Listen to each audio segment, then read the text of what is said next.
Assalamualaikum warahmatullahi wabarakatuh. Waalaikumsalam warahmatullahi wabarakatuh. Hamdan wa syukran lillah, salatan wassalaman ala rasulillah, amma ba'd. Bersyukur kita bisa bersama-sama kembali dalam perkuliahan Islam dan ilmu pengetahuan. Kita dapat hadir tepat waktu sambil menunggu yang lain. Mari kita awali perkuliahan ini dengan berdoa agar ilmu yang kita pelajari bermanfaat. Berdoa mulai.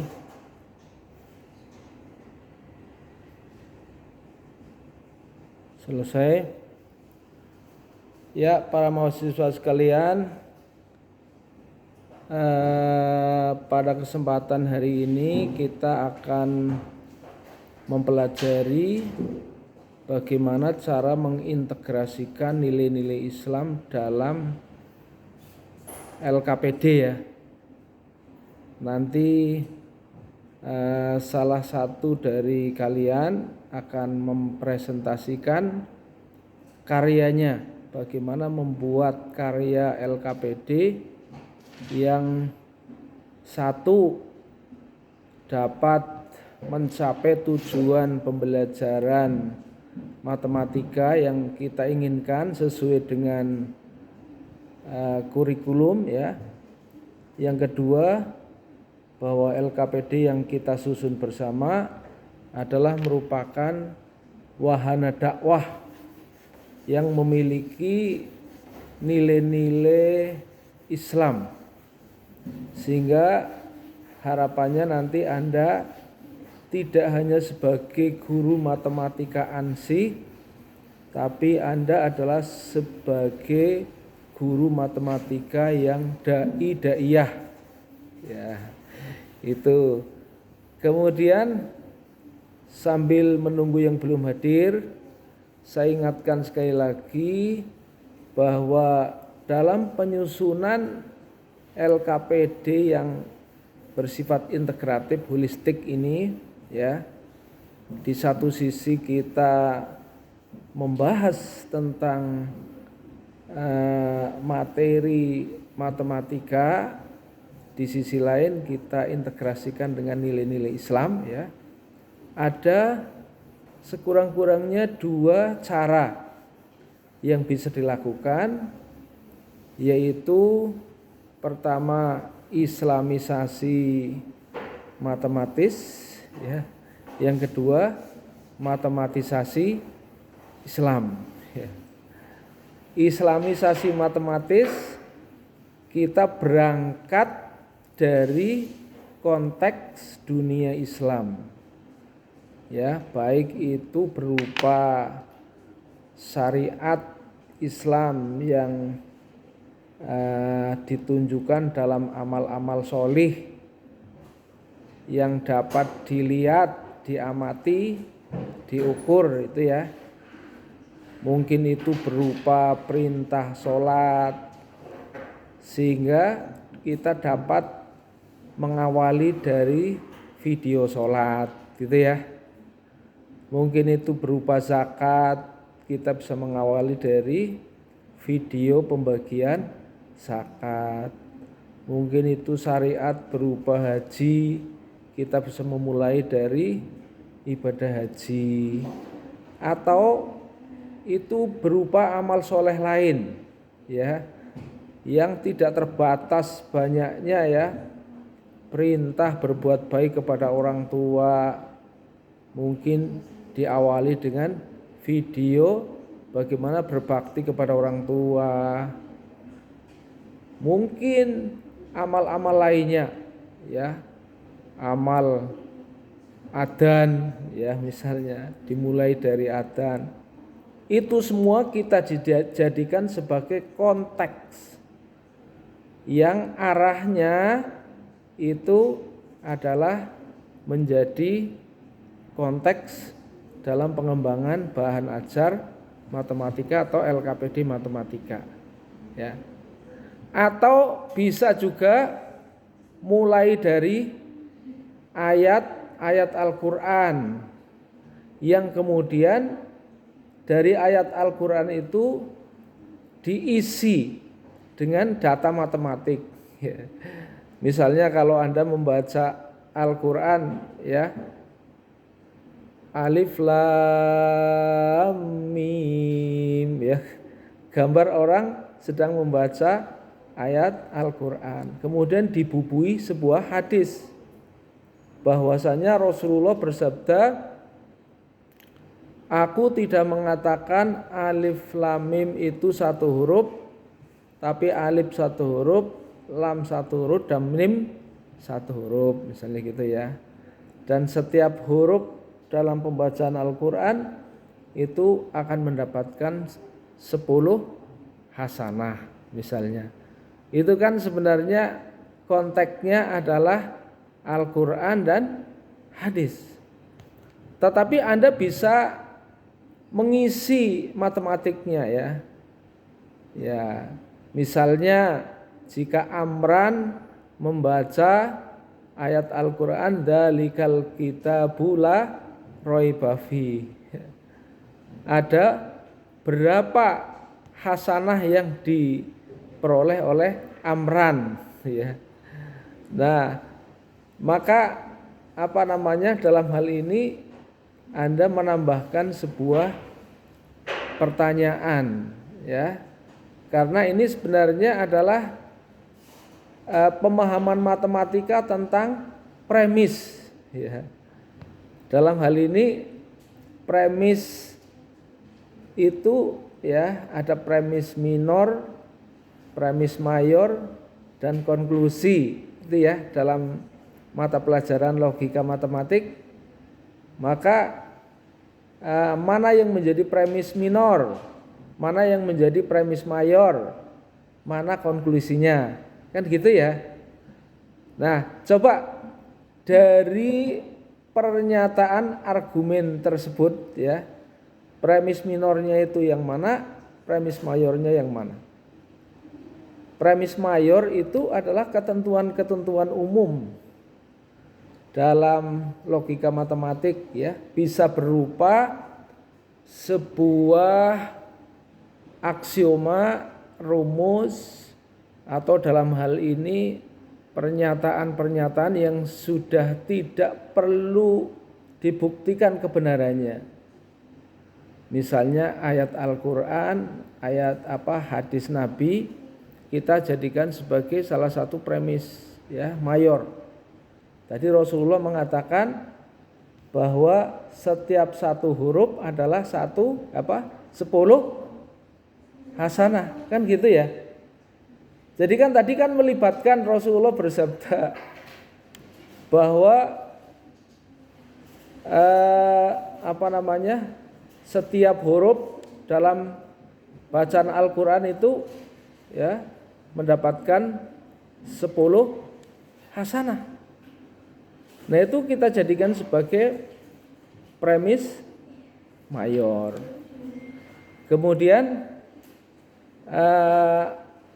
premis mayor juga ya, aku tidak mengatakan alif lam mim itu satu huruf, tapi alif satu huruf, lam satu huruf, mim satu huruf, gitu ya. Kemudian ada premis minor. Premis minor itu adalah salah satu bukti yang disajikan dalam argumen itu. Bukti yang disajikan atau peristiwa yang diberikan, dalam hal ini Amran membaca ayat Dzalikal kitabu la raiba fi, kan gitu ya. Nah, dalam hal ini ada proses perhitungan.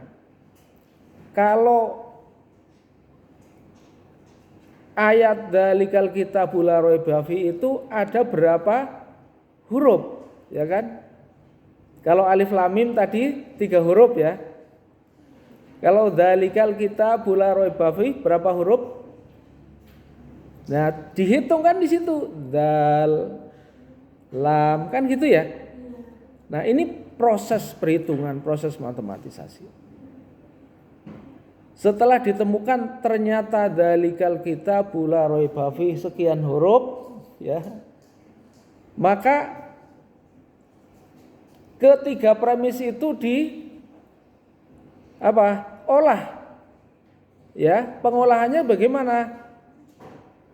Pengolahannya dari perhitungan dalikal kitabu la raiba fihi berapa huruf, kemudian berdasarkan premis mayor, setiap satu hurufnya dapat berapa? 10 hasanat. Berarti kalau begitu membaca dalikal kitabul la raiba fihi ada berapa hasanah? Kan ada perhitungan di situ. Jumlahnya tadi berapa huruf kali setiap hurufnya 10 hasanah, ya. Jadi melibatkan perhitungan perkalian, ya, perkalian sederhana, ya, terhadap 10. Kemudian ada dalam penyusunan argumen itu kan tadi ada premis mayor, premis minor, kemudian konklusi. Konklusi adalah kesimpulan. Kalau begitu Amran berarti mendapatkan berapa hasanah? Jumlah huruf dalam dalikal kitabul la raiba fihi kali 10. Kan gitu. Sehingga ketemu Amran memperoleh sekian hasanah. Itu ya. Nah, dalam hal ini Anda sedang mengajarkan kepada siswa Anda tentang penyusunan argumen, bagaimana membuat argumen valid, ya, membuat kesimpulan berdasarkan argumen valid. Nah, nanti Anda bisa melakukan hal ini dengan menggabungkan, ya, materi tentang logika matematika itu, ya, dengan nilai-nilai Islam. Nilai-nilai Islamnya apa? Adalah semangat membaca Al-Quran. Jadi Anda sambil mengajarkan argumen valid sebagai salah satu materi dari logika matematika, ya, tapi di sisi lain Anda juga mengajarkan nilai-nilai Islam, memberikan semangat kepada siswa Anda untuk membaca Al-Quran. Itu, ya, contoh daripada islamisasi matematika. Atau Anda juga bisa memulai dari cerita para sahabat, ya. Misalnya cerita tentang kejujuran yang ditunjukkan oleh salah satu dari umatnya, Umar bin Khattab, ya, ketika dia menjadi khalifah, kan gitu. Suatu hari Umar bin Khattab telah melakukan perjalanan, ya, pengembaraan. Kemudian bertemu dengan seorang penggembala kambing, di mana seorang penggembala kambing ini menggembala kambing yang sangat banyak. Umar ingin ngetes keimanannya, kan, pura-pura ditanya di situ, berapa jumlah kambing ini, ya, apakah majikanmu tahu sejumlah ini kambing yang digembalakan? Penggembala kambing mengatakan tidak. Kalau gitu aku beli satu, ya. Kamu nggak usah ngomong sama majikan kamu, ya, kan nggak ngerti, kan gitu, ya. Diuji oleh Umar. Nah, tapi apa kata penggembala itu? Tidak.